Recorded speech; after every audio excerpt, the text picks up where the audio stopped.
Doing good. Welcome to McKinney. Thanks. Where'd you guys come in from? We came all the way from LA. Oh, really? Yeah. Wow. That was one leg flight, right? several stops. Well, we appreciate you guys coming in. You guys staying overnight, right? Yeah, we're staying here with my dad. Oh, really? Cool. Hey, Dad. Good to see you. We've got one on the back of this truck.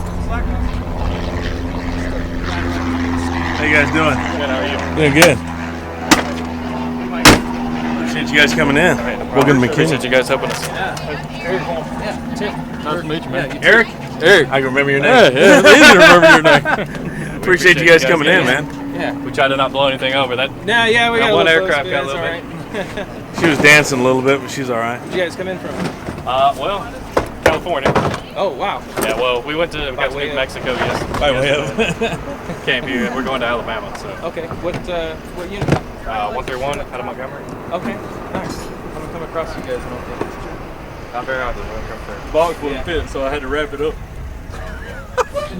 I was at TAC Air in Fort Smith for almost 5 years, so I saw just a boatload of, all around, but not from that far west or where you're from. It's a long trip. Yeah, They're not the most comfortable aircraft. sounds like it. Good, how are you? My dad. Hey, I'm Eric. Eric. Everybody around here named Eric. Here's my dad, Greg. How you doing? Eric, come on. Nice to meet you. Really cool, huh? Now that is cool. Oh, this guy's Eric too. Do you think? Go ahead. There you go. Huh? Yeah, put it in.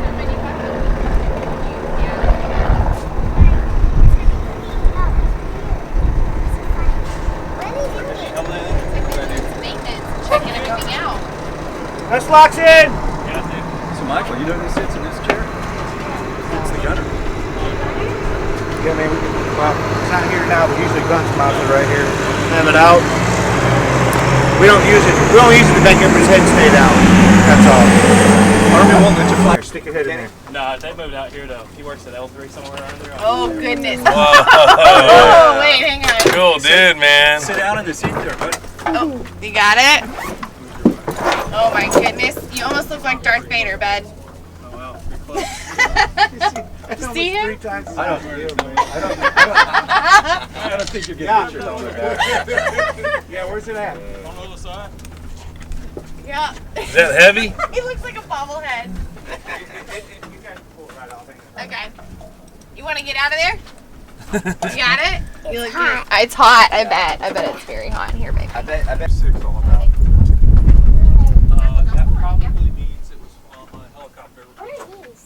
I'm not sure. Where is it? Minute?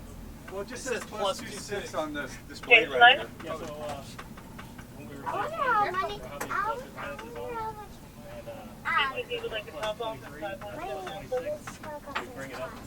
You wonder how much money? Oh, I see. Yeah, I figured it had something to do with balancing. And then they got the weight. You can see the washers right Yeah. here on it. There's Uh-huh. Michael just asked how much it costs. We're not buying one, buddy. There's 2 gunner seats. probably There's 2 gunner seats, one on that side and one on this side. So like one will sit here and then one will sit over there. Yeah? One on each Well, you side? gotta admit, Well, it's you- more fun than like putting it on the back. no. Yeah. Slapping it out. There's 2. You'd still spend a lot of See, money. there's gunner there and there's a gunner there. Are we done with this one? Huh? We're done with this one? Not right. Oh, for right now, yeah. What else you gonna use it for? That So I'm gonna give it to Kelly. Where's that where's the adapter? Are you done out there? Our phase on these things, all right, so this aircraft came out of phase, and we do phases every 480 hours or 920 hours. It depends on type of phase it is. We got a phase 1 and a phase 2. So this came out of a phase 2, which is a lot more heavier maintenance. You know, the head's coming off, all the blades come off, all the internal stuff on the head comes off. Same with the tail and all the parts and pieces on the inside. It's a pretty more in-depth phase. Engines come out and all that stuff. Oh, wow. And so we put it all back together, and all the important pieces that make the blade go flying off. If we, yeah. So that's what they're doing. They're checking the bolts and all that stuff. All the big important stuff. So we have to do that 9 to 11 flight hours after the phase. Yeah, but it we got that window for ease of maintenance to try to get us into somewhere. You know, we're not going to exactly shut down right at 9 hours, and we're not going to, you know, shut down right at whatever it asks us. So you know, the Army provides a window for us. So we got in between 9 and 11 hours. So, you know, we got that 2 hours to be able to go find somewhere to land and do this. And this was all scheduled, all the stuff we scheduled prior to we do anything. So we know we got, you know, 5,500 hours on the aircraft, and then like 10 hours we got to do this. So we're going to fly somewhere that's going to get us to that 10-hour window, and then we're going to start maintenance. Okay. So, and it's just like the same thing you guys do in the fixed wing stuff, man. Right. It's really no different, except for we got a lot more detailed work. The helicopter stuff, everything's more time critical. It is, yeah. I mean, we got aircraft, you know, or we got components in this aircraft that we're only allowed to fly for a certain amount of time, and it comes off and new ones come on. You know, I couldn't imagine. Very similar to the civilian world, then, yeah. Yeah, well, like exactly. With the civilian world, you know, this guy take a Cessna down there, and he'll pull that component off. He'll have it inspected and have that time reset on that component, and we don't get that option with us. So we get it. It comes off. It goes back in the arm. You know, it goes back to the big Army. You know, like the AVCRADs, the depot level places that tear the skins off these things, and they'll reset all. They'll go all the way deep down inside the guts of a hydraulic pump or something like that, and they'll change everything, every packing out, every gear out that looks worn. And they'll put it all back together, and they'll put it back in Army inventory, and then it might end up in California at the next guy who needs to use it. So, Wow. That's cool. Yeah. Where you guys based out of? Montgomery, Alabama. It's at Hope Hall. We're a little suburb right outside of Montgomery. We call it from Montgomery. We're the 1st and 131st Army Aviation. Nice. We're Salta Helicopter Battalion. We're co-located with 3 other, we're counting ourselves 3 units total. We got a 1st and 111th medevac guys that are there. They're deployed now, and then we got a fixed wing unit. What airframe model is that we have? C-12. That's C-12. Oh, is that the King Air? Yes, Yeah, exactly. okay. So we have one of those there. We have one in here, maybe from the same unit, maybe not. Actually, no. They came in. Whenever we get planes that come in, I like to break the ice, start a conversation. And, you know, where'd you come in from? They answered the question with they gave me an answer I've never gotten before. They said Roswell. Yeah, I right. go, get the fuck out of here. Right. Roswell would be. I did it overnight at Roswell, man. Have you ever been there? No, never have. It's they live up that alien theme. I've heard they do. The whole town set up that. Really? It's really weird. And most of them are just doing it for the money because, you know, it's the theme. Every day it's a tourist trap now. Yeah. But yeah, can you imagine being stationed? I was stationed in Roswell. No big. Right? Yeah, I worked on a flying saucer. It just took me it took me back first. I was just like, oh, I've never gotten that response before. Yes. Yeah. So yeah, 2-seater aircraft. Have to have 2 pilots to fly this thing due to the PCLs being away from the controls. You know, you take your hands off the controls, so the PCLs are up top there. Okay. So it requires two pilots for that reason, and only that reason. It's not like the old Hueys where, you know, the throttle control was on the actual cycle it could collect it. So, yeah, there. It's pretty much a pretty analog airframe right now. Yeah, steam gauges and everything. Yeah, that's cool though. Yeah, the Alpha Lima, this one right here was an Alpha, started its life as an Alpha, and then it went on to a Lima.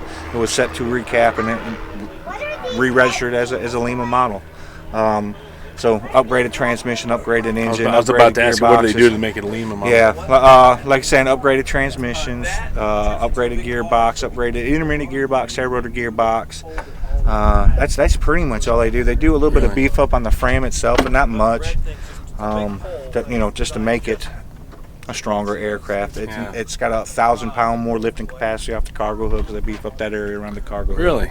So things like that. That's a substantial amount more.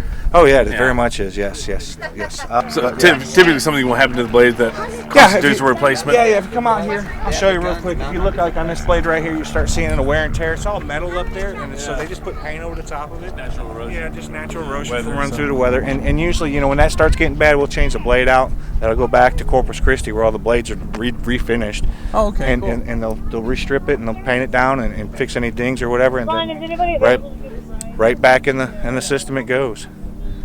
So what's that? Is that for like tie down? Yeah, that's exactly. Yeah, really? tie down blade goes right in there. And you tie it right here. You'll see that until we get done with all the maintenance and all that stuff.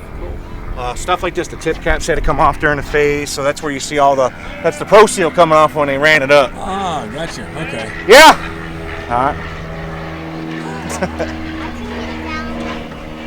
147 an hour? Yeah, 147 gallons an hour. Wow. Yeah.